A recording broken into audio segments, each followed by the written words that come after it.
Let the attacks begin in earnest. Hillary Clinton dropped the gloves today in a blistering hammer at Donald Trump, giving him plenty of fodder for his return swings tomorrow night. But drop all the verbal bombs you want. Will they sway anyone to change their mind? Perhaps Trump should let Clinton swing away and focus more on what's happening inside his own camp. A campaign manager fired, no one really in charge, a shocking Grand Canyon gap in war chests for the presidential run, and the battleground numbers are showing a distinctive slide against his candidacy. Now, speaking of numbers, would it be possible to incorporate math and physics into the fight against global terror? One man believes he has found an answer and could be handing American intelligence the investigative tool they've been seeking to uncover attacks before they happen. It all happens here. Your phone calls as part of the mix. 1-877-Newsmax, 1-877-639-7629. Get to work, be on the line, have an opinion. Don't waste your chance to be heard. Buckle up. I'm Ed Berliner. This is The Hardline for Tuesday, June 21st, 2016.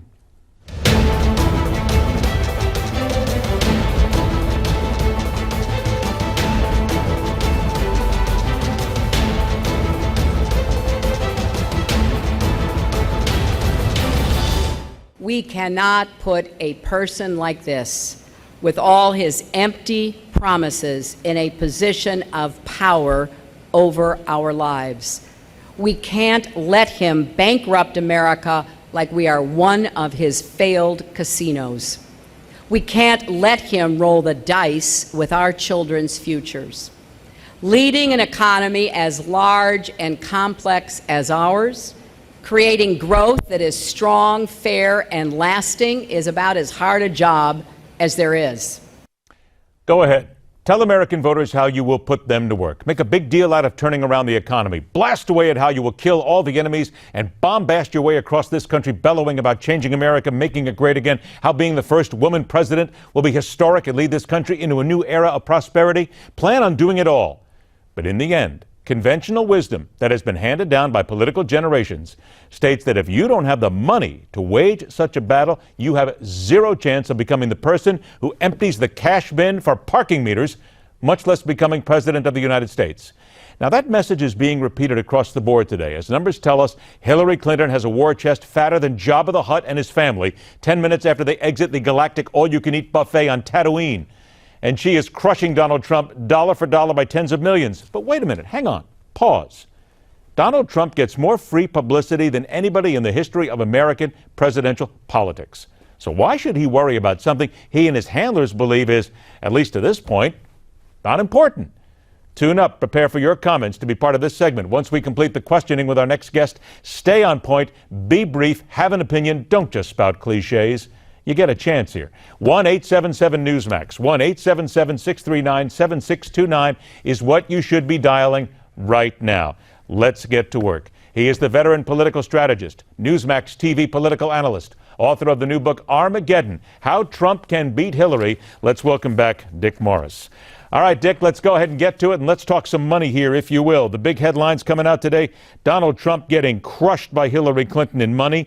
The war chest that she has, according to estimates, $42.5 million. Donald Trump has about $1.3 million. Dick, I don't see anybody really panicking on the Donald Trump side of things here, but shouldn't there at least be a little measure of panic here, speaking to the ground game and the money it takes to become president? No. Whenever Donald chooses to open his checkbook, he can write a check of any amount of money. And everybody knows that. That's probably why he's having trouble raising money. But in a broader sense, Ed, there's nothing clearer when you look at the primaries that we've had than how little importance money is. Jeb Bush led the field with $90 million that he spent. And you see how well he did. A close runner-up in the financial game was Marco Rubio. Right up there in the financial game were several other candidates, including Christie and Fiorina. Second to last in the money game was Ted Cruz. Last in the money game with $19 million was Donald Trump. It was almost exactly the inverse of how much they spent on how they finished. And the reason is that you need money in a congressional race or a local race. But in a national race, your advertising is drowned out by the national media coverage like we're doing right now. Now, the exception in that is the field organization. And that's something that you need to raise money to have over a period of time. But basically, you have to have it all set by Election Day. And there's plenty of time for that. And if Trump needed to, he'll write a couple of $100 million check. I don't think that's important. There's a more basic point, though, here, Ed. The media, particularly the Washington Post, is going on a rampage to try to convince the Republican Party that they have a loser in Donald Trump. Every possible negative story is in there. And it doesn't mention that in the battleground states, he's quite competitive. In four-way race polling, he's 4 or 5 or 6 behind. That doesn't mean much right now. A two-way race polling, the same idea. But there's all this sense of always falling apart, another Barry Goldwater, another George McGovern, which is just not true. This is an effort to hustle the American people. Let's talk a little bit about some of the numbers, and you glossed over this a moment ago. According to the filings, Donald Trump has a campaign staff of less than 70. Clinton has nearly 700 paid employees. Look, Dick, I don't think you or anybody else can argue the fact that she has an established ground game at this point. She is ready. Donald Trump, according to many people, and you yourself, you've been around a lot of campaigns over the years. He simply is not ready. I grant you that we've got 5 months, but shouldn't he be better prepared right now and have more people on the ground helping him overcome Clinton's numbers? That's the whole point of this. It's not a quantitative edge. This is not like, fighting the Iraqi army, and it's a question of how many millions of troops you have, if you're Iran. The 700 paid employees that probably are all memo writers and pushing information to each other. They have a vast establishment from the White House and the State Department that they used to feed at the Clinton Foundation, and now they have to move them to the campaign. It's just a cash-burning machine. In the 70s, more about like it. But the point is that none of that influences your ground game. Your ground game isn't full-time employees. It's lists. It's people who work by the hour. It's part-time people. It's a whole collection of stuff. It's computer analyses. And there's no evidence that Trump is really behind in that. This is all just panic stuff. Okay, 1-877-Newsmax, 1-877-Newsmax if you want to join us. Let's talk about the polls, swing states of Ohio, Florida, and Pennsylvania.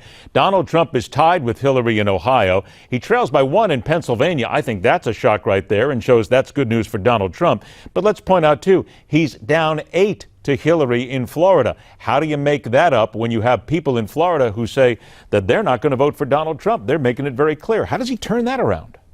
Oh, come on. He can turn it all around nationally. How? What Trump needs to do is that he needs every single day to put out new issue proposals, new ideas, new views of his on against gun control, on even electromagnetic pulse, on neutralizing North Korea by space-based missile interceptors. He needs to, for opposing the administration's overtime rules, going after the crazy environmental regulations, promoting hydrogen cars. There's all kinds of stuff. All you're saying there is great, Dick, but there's been no propensity whatsoever for Donald Trump to talk issues at this point. So what, in your opinion and in your experience, tells you that Donald Trump can be turned around when he has not shown that he can do it to this point? I think that's a big question. Well, maybe that is a big question, Ed, but yes, what he has to do, this is what he has to do. And then he needs to go after Hillary with thematic negatives. Spend 1 week on the Clinton Foundation. Spend 2 or 3 days on the futures market trading. Spend 2 or 3 days on stealing the White House gifts. Spend time on her lying about her legal representation of a fraudulent land sale in Arkansas. Go through that stuff. Most people don't know that. Most people have forgotten it, and about half the electorate wasn't old enough to be paying attention to it back then. Bring all that stuff out. The problem is that Trump is not well scripted. They are not preparing talking points for him or issue bullets that he needs to use each day. Okay, so let me get to that point, because you touch on something here I want to make sure we get to before we get to the phone callers here. Those are the people that work in his campaign and need to be telling him to do this. They no longer have a campaign manager. Corey Lewandowski has been fired. So then, Dick, who is out there right now who needs to slide into that position? Who's going to become the new campaign manager and needs to then take Donald Trump by the rein and make him toe the line? Manafort. I thought he already is the manager. Absolutely. He's a very top-level pro, tremendous ability, has been in millions of campaigns in dozens of countries. Great guy, well worth using him, and he's already on the job. I think that getting rid of Lewandowski was a tremendous step in the right direction for the campaign. And I think you're going to see this campaign become much more orderly, much more rational, much more productive of issues. And I think we'll look back at this as a blip, as there's been so many over the course of this campaign. 1-877-Newsmax, 1-877-Newsmax. We got about 2 minutes here. Let's get people in here. Let's go ahead and make your point, be on point. Rich is in White Plains, New York. Rich, you believe Trump needs to release his tax returns to show he can fund the general election, but he hasn't done that yet. No, he hasn't, Ed. And, along with that, Trump said to vote for him because he can fund his own campaign and won't be beholden to donors. But he hasn't spent any money. Like Dick Morris pointed out, Trump spent the least by far of any of the primary candidates. To me, the fact that he won't spend any of his money speaks to his lack of commitment to getting the most important job in the world. When Trump was asked about losing to Hillary, he said, quote, "It would be a terrible waste of time and money." All right, let me go ahead and get to Dick Morris on this. Dick, what the point here is that Donald Trump has loaned the campaign the money, but what to Rich's point?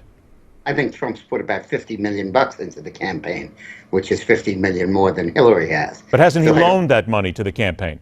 Yeah, you never give it, you lend it.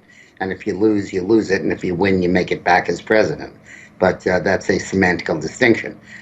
Hillary's worth $200 million. She hasn't put any of her money in. Don't say that this is an issue of commitment. And it's not against the candidate that he's able to run an efficient campaign. He won a much tougher primary than Hillary Clinton faced by a long shot. With 16 opponents, governors, senators, the whole bit, she had a layup against a guy who nobody possibly thought could win, who came very close to winning. She had to spend every dime she had.